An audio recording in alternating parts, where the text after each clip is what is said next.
Now the Philistines fought against Israel, and the men of Israel fled from before the Philistines, and fell down slain in Mount Gilboa. And the Philistines followed hard upon Saul and upon his sons, and the Philistines slew Jonathan and Abinadab and Melchishua, Saul's sons.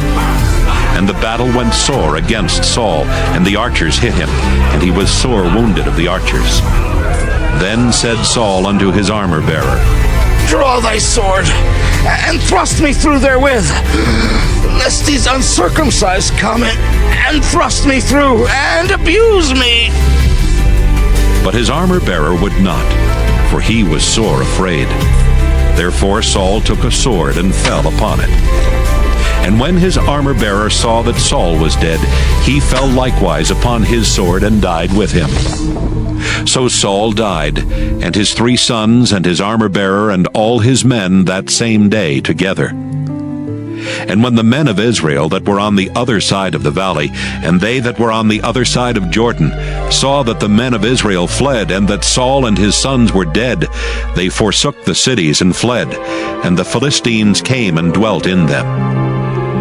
And it came to pass on the morrow, when the Philistines came to strip the slain, that they found Saul and his 3 sons fallen in Mount Gilboa. And they cut off his head and stripped off his armor, and sent into the land of the Philistines round about to publish it in the house of their idols and among the people.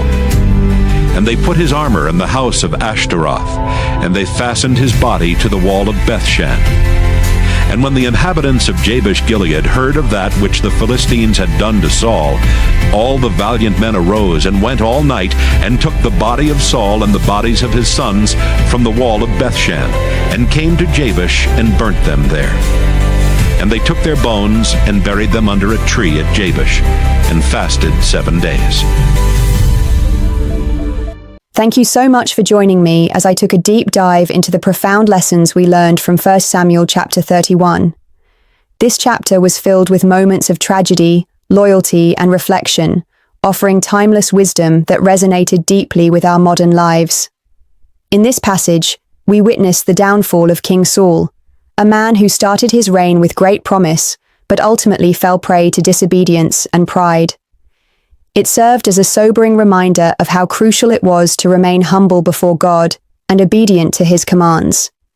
When Saul allowed arrogance or fear to guide his decisions instead of faith, he lost sight of what truly mattered: his relationship with God.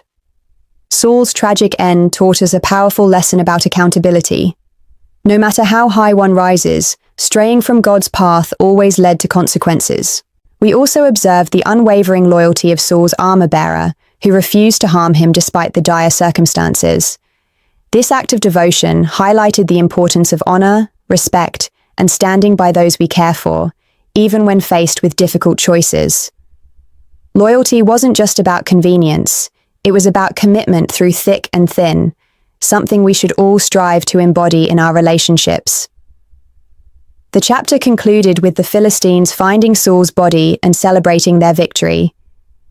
Yet, amidst the chaos, the people of Jabesh-Gilead stepped forward to reclaim Saul's remains and give them a proper burial.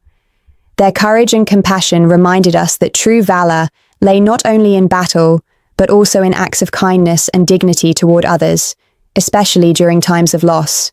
As we reflected on these lessons, we asked ourselves, were we staying faithful to God's calling in our lives?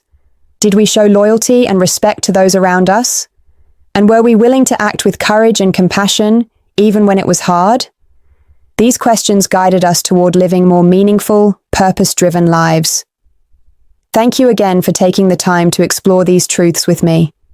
If you found this reflection helpful, I would have been so grateful if you had given this video a thumbs up and shared it with someone who might benefit from hearing these lessons too.